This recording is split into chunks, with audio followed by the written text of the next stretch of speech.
ایک مسلمان لڑکی دن رات ہندو نوجوان کے ساتھ زنا میں مشغول رہتی اور والدین کو کہتی کہ میں مسجد میں قرآن پاک پڑھنے جاتی ہوں۔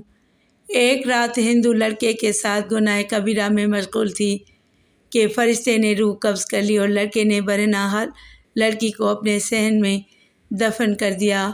جب والدین نے اپنی بیٹی کی قبر کھودوائی تو لڑکی کی چھاتیوں اور بسم اللہ الرحمن الرحیم۔ السلام علیکم محترم ناظرین، ایک مسلمان لڑکی جو ایک ہندو لڑکے کے پیار میں بہت دیوانی ہو چکی تھی اور اس کے دیوانے پن نے اسے ایک ایسے حرام کام کرنے پر مجبور کر دیا۔ ناظرین، ایک بت خانے کی پوجا زنا کرنے والی اس لڑکی کا قبر میں واقعہ انجام آپ کی آنکھیں پھٹی کی پھٹی رہ جائیں گی۔ ناظرین، زنا ایک حرام کام ہے اور اس کام سے بار بار منع کیا گیا ہے۔ خاص طور پر شادی شدہ عورتیں جب اپنے شوہر کو چھوڑ کر کسی غیر مرد سے تعلق رکھتی ہیں تو یہ بہت بڑا گناہ ہے۔ بعض اوقات غیر مردوں کے ساتھ بات چیت کرنے اور دوستی کو بہت ہی زیادہ عام سمجھا جاتا ہے، لیکن دراصل گناہ کی جانب پہلا قدم یہی ہوتا ہے، اور یہی ہوا ایک ایسی لڑکی کے ساتھ جس نے آنکھیں کھولی ایک مسلم گھرانے میں، لیکن جہاں پر وہ رہتی تھی اس جگہ کافر تھے، ہندوؤں کی بھرمار تھی، اور وہ لڑکی اس جگہ تنہا اپنے آپ کو محسوس کرتی۔ اس کے گھر والے بہت شریف تھے اور مذہبی گھرانے سے تعلق رکھتے تھے۔ اس کے والد صاحب تو اللہ کے بہت ہی قریب تھے، یعنی مسجد کے امام تھے، لیکن اس کی بیٹی اسلام کو اچھا سمجھتی ہی نہیں تھی اور کہتی کہ دین اسلام میں عورت پر بہت زیادہ جبر اور آزادی ہی نہیں ہے۔ خاص طور پر ایسے دینی گھرانے میں جب وہ پیدا ہوئی تو وہاں تو ہر کوئی اللہ اللہ کرنے والے، اور اس کی ماں بھی نیک، اس کی والد صاحب نیک، اس کی بہن بھائی بھی اللہ کے بہت قریب، لیکن وہ خود دین اسلام کو دل سے پسند نہیں کرتی تھی۔ اور سب سے بڑی بات یہ تھی کہ اس جگہ وہ رہتی تھی وہاں پر غیر مسلموں کی بھرمار ہوا کرتی تھی۔ ایک بار اس کی ہندو لڑکے کے ساتھ دوستی ہو گئی۔ اس کے والد صاحب کو اس بات کا علم نہیں تھا، لیکن نہ جانے کیوں اس کے دل میں دین اسلام کے لیے بہت ہی زیادہ برائی تھی، اور ایک موقع مل گیا اس کو اس بستی میں رہ کر ہندو لڑکے سے دوستی کرنے کا، اور وہ اس طرح کہ ان کے گھر میں لڑکیوں کو پڑھانے کا رجحان تھا، اور اس کے والد صاحب چاہتے تھے کہ جس طرح انہوں نے مذہبی علوم حاصل کیے ہیں، دینی تعلیم حاصل کی ہے، ان کی بیٹیاں بھی اعلیٰ پائے پر علم حاصل کریں اور دین اسلام کو فروغ دیں۔ ان کے گھر میں خاص طور پر عورتوں کو تعلیم دینے کا بہت ہی زیادہ رجحان تھا، لیکن اس تعلیم کا اس نے غلط فائدہ اٹھایا۔ وہ گھر سے نکلتی ضرور تھی، لیکن راستے میں اس کی دوستی ایک ہندو لڑکے سے ہو گئی جس نے اس کے حسن کو دیکھا تو اس کا دیوانہ ہو گیا، اور وہ لڑکی تو پہلے ہی بیٹھی ہوئی تھی کسی طرح اپنے مذہب سے دوری اختیار کرے۔ اس نے فوراً اس سے دوستی کر لی، اور اب وہ مدرسے جانے کے بہانے اس غیر مسلم دوست سے ملتی۔ وہ آپس میں قریب سے قریب آتے جا رہے تھے۔ ایک بار اس نے کہا، تم تو مسلمان ہو، لیکن تم کس طرح مجھ سے ملتی ہو؟ میں تو غیر مسلم ہوں اور میرا مذہب تو تمہارے مذہب سے بالکل خلاف، یعنی الٹ ہے۔ تو وہ کہنے لگی، میں اپنے مذہب کو پسند نہیں کرتی۔ وہ لڑکا کہنے لگا، تم کیا چاہتی ہو؟ میں چاہتی ہوں کہ مذہب کو چھوڑ دوں، لیکن تمہارے والد صاحب ناراض نہیں ہوں گے؟ تو ان کو کون بتائے گا کہ میں اپنے مذہب سے نکل چکی ہوں؟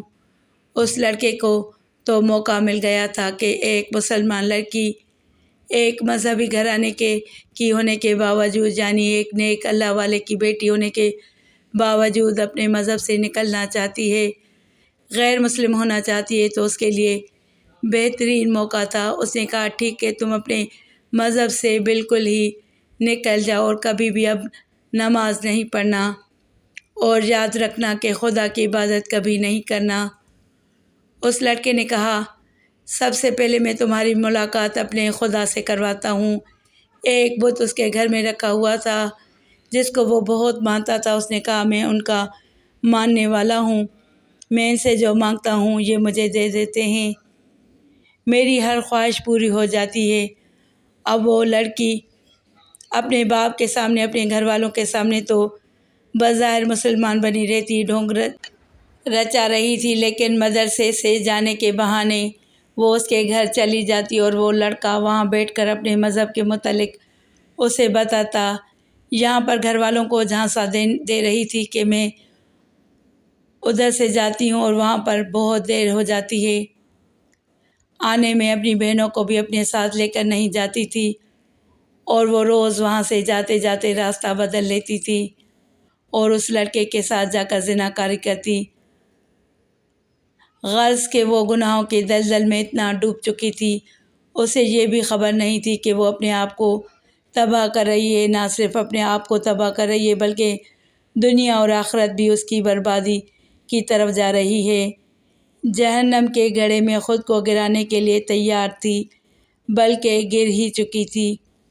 وہ لڑکا اس کی کمزوری سے فائدہ اٹھا رہا تھا، وہ من مانی اس کے ساتھ کرتا، وہ ہر رات اس کے ساتھ گناہ کبیرہ کرتی، گناہ کبیرہ کر کے اپنے گھر آ جاتی۔ ایک بار اس کے والد صاحب کو شک ہوا، انہوں نے کہا، بیٹی مجھے لگتا ہے کہ تمہارے ساتھ کچھ الگ معاملہ پیش آ رہا ہے، مجھے ذرا بتاؤ کہ تم ادھر سے جا کر کیا کیا سیکھتی ہو، اور اب تم پابندی کے ساتھ مدرسے جاتی بھی ہو اور دیر سے واپس آتی ہو، بہتر یہی ہے کہ تم مجھے سب کچھ سچ بتا دو۔ اس نے کہا، سچ سننے کی تاب لا سکتے ہیں؟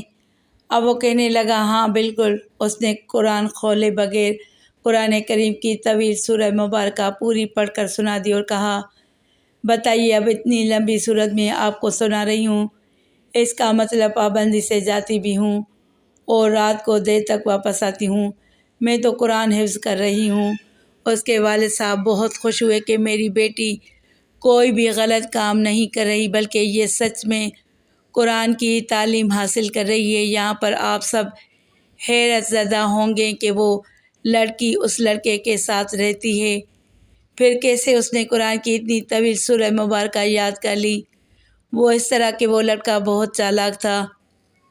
اس نے کہا کہ تم میرے پاس آتی ہو، میرے ساتھ رہتی بھی ہو، بت کی عبادت بھی کرتی ہو، لیکن تمہیں اپنا قرآن بھی پڑھنا ہے کیونکہ تم اپنے مذہب کو پسند نہیں کرتی، نعوذ باللہ، لیکن تمہیں قرآن کو مکمل یاد کر لینا ہے۔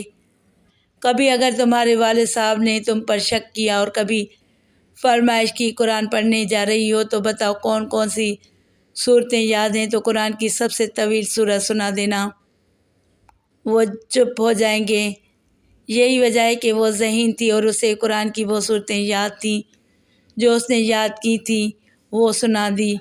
قرآن اس کے حلق سے اوپر تھا، دل میں نہیں اترا تھا، اسی وجہ سے یاد تو کر لیا، دل پر کوئی اثر نہ ہوا۔ یہاں پر اپنے والد کو تو اس نے چکمہ دے دیا، یعنی ان کے دماغ کو تو گھما دیا، ان کو دھوکہ دے دیا، لیکن کیا اللہ تعالیٰ کو وہ دھوکہ دے سکتی تھی؟ ہرگز نہیں۔ میرا رب تو تنہائی میں گزرے ہوئے لمحات کو بھی جانتا ہے اور لوگوں کے درمیان بیٹھ کر جو انسان سوچ رہا ہوتا ہے تب بھی اس بات کو جانتا ہے۔ ایک رات جب وہ گناہوں کے دلدل میں گری ہوئی تھی اور گہری کھائی میں گرتی جا رہی تھی، برہنہ حالت میں تھی، اس لڑکے کے ساتھ پوجا کرنے کے بعد جب وہ آرام سے اس کے ساتھ زنا گناہ کبیرہ کر رہی تھی، اسی وقت موت کا فرشتہ آیا اور اس کی روح کو قبض کر لیا۔ موت یہ نہیں دیکھتی کہ سامنے والا جوان ہے یا بوڑھا ہے یا کم سن بچہ ہے، بس اپنے وقت پر آتی ہے، اس لیے انسان اچھی حالت میں اس دنیا سے جائے کیونکہ اس کے بعد تو سارے دروازے بند ہو جاتے ہیں۔ برہنہ حالت میں بند کمرے میں اس ہندو لڑکے کے ساتھ وہ موت کے منہ میں جا چکی تھی۔ وہ ہندو لڑکا اس لڑکی کے اچانک موت پر بہت پریشان ہوا، اس کو باہر نہ لا سکتا تھا، کسی سے اس کا ذکر نہیں کر سکتا تھا، اس کو سمجھ نہ آیا تو گھر کے صحن میں اس لڑکی کی برہنہ لاش کو پھینک دیا، یعنی کپڑے سے لپیٹا بھی نہیں، اسی عالم میں اس نے اس کے صحن میں اس لاش کو پھینک دیا، اس زمین کو بند کر دیا۔ ادھر اس لڑکی کے والدین سراپا حیرت بنے ہوئے تھے، پریشان تھے کہ بیٹی آ تو جاتی ہے، بے شک رات کو دیر تک آتی ہے، لیکن اب تک کیوں نہیں آئی؟ والد صاحب نے والدہ کو اطمینان دلایا اور قریبی مدرسے پہنچے اور وہاں جا کر معلومات کی تو پتہ چلا وہ لڑکی تو 1 مہینے سے مدرسے آ ہی نہیں رہی۔ یہ خبر سن کر باپ نے سپاہیوں کو اطلاع دی۔ سپاہی پورے محلے میں اس لڑکی کی تلاش کرتے رہے، آخرکار وہاں پر ہندو کی بستی کے پاس بھی جا پہنچے اور تمام ہندوؤں سے پوچھا تو وہ کہنے لگے اس طرح کی کوئی لڑکی ہمارے پاس نہیں آئی۔ وہ لڑکا اسی بستی میں رہتا تھا، اس کے گھر کا دروازہ بھی کھٹکھٹایا گیا۔ جب دروازہ کھٹکھٹایا گیا تو اس نے بڑی مشکل سے دروازہ کھولا۔ دروازہ کھولنے پر لڑکا بہت ہی گھبرایا ہوا تھا، اس کے ماتھے پر پسینے کی بوندیں تھیں۔ سب سپاہیوں کو شک ہو گیا۔ انہوں نے کہا ہمیں لگتا ہے کہ آپ کی بیٹی یہیں پر ہے۔ باپ نے کہا ایسا کیسے ہو سکتا ہے، یہ غیر مسلم ہے، میں مسلمان ہوں، میری بیٹی مسلمان ہے، ایک ہندو کے گھر میں وہ کیا کرے گی؟ دیکھیں کچھ خبر نہیں، ہو سکتا ہے آپ کی بیٹی اندر ہو۔ اس لڑکے کو ایک طرف ہٹا کر جب گھر میں داخل ہوئے تو وہاں کوئی بھی نہیں تھا۔ اس لڑکے سے پوچھ گچھ ہوئی، کہا بتاؤ کہاں ہے وہ لڑکی اور تم نے اسے مار کر کہاں پھینکا ہے؟ اس نے کہا میں نے اسے نہیں مارا، وہ تو خود ہی مر گئی ہے۔ اس لڑکے نے اپنے آپ کو بچانے کے لیے سچ کہہ ہی دیا، لیکن سپاہیوں نے کہا کہ اگر وہ لڑکی اسی گھر میں ہے تو کہاں پر اسے پھینکا ہے؟ وہ گھر کے صحن میں نے اسے ڈال دیا ہے۔ سپاہیوں نے جب اس لڑکی کی وجہ سے صحن کھودنا شروع کیا، گڑھا زیادہ گہرا نہیں تھا۔ سامنے جو منظر صاحب نے دیکھا، اس منظر کو دیکھ کر سب کے رونگٹے کھڑے ہو گئے۔ اس کے جسم پر نہ کفن تھا، نہ ہی کوئی کپڑا تھا، جبکہ اس لڑکی کے پوشیدہ چھپے ہوئے اعضاء مکمل طور پر گل سڑ چکے تھے، اور نہ ہی اس کے جسم کو لپیٹا ہوا تھا ایک بہت بڑے سانپ نے، جس کی زبان باہر کو لٹکی ہوئی تھی اور اس کی زبان پر وہ سانپ بار بار ڈس رہا تھا۔ پھر ایک بچھو چلتا ہوا آیا اور اس کے جسم کو کاٹنے لگا۔ وہ منظر سب دیکھ رہے تھے۔ یہ وہ عذاب تھا جو اس لڑکی پر زنا کے گناہ کی وجہ سے آیا تھا۔ شریف اور باحیا مرد اور عورت تو اس کا تصور بھی نہیں کر سکتے، اور وہ تو ایک ایسے دینی گھرانے سے تعلق رکھتی تھی۔ اب والد صاحب اپنی بیٹی کو ایسی حالت میں دیکھ کر تڑپ کر رہ گئے، اور وہ جانتے تھے کہ وہ اب اس جگہ سے نہیں نکل سکتی۔ مجبوراً اسی جگہ اس کے جسم پر کپڑا ڈال دیا گیا۔ وہ سانپ اسے چھوڑ بھی نہیں رہا تھا، کیڑے مکوڑے اس کے جسم کو کھا رہے تھے۔ اس جگہ اسے دفنا دیا گیا۔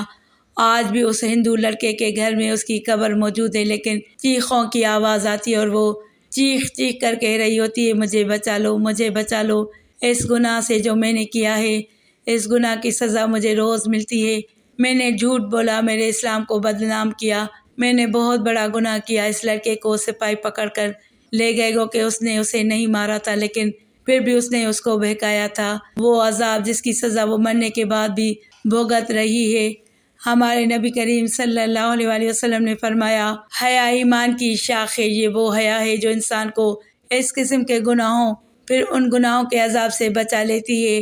ہر انسان کا دوسرے انسان سے ایک پردہ ہے، لیکن انسان اخلاقیات سے گر جاتا ہے۔ وہ سمجھتا ہے اسلام میں یہ سب باتیں ہمیں ہماری آزادی سے روکتی ہیں۔ آزادی یہ نہیں کہ آپ کسی غیر محرم کے ساتھ ناجائز تعلقات رکھیں۔ اگر اسلام میں عورت کو باپردہ ہونے کا حکم دیا گیا ہے تو یہ اس کی حفاظت کے لیے ہے۔ اللہ تعالیٰ ہم سب کو ایسے گناہ کبیرہ سے بچائے، آمین۔ تمام احباب سے گزارش ہے کہ اللہ تعالیٰ کے 99 ناموں میں سے ایک نام کمنٹ میں ضرور لکھیں۔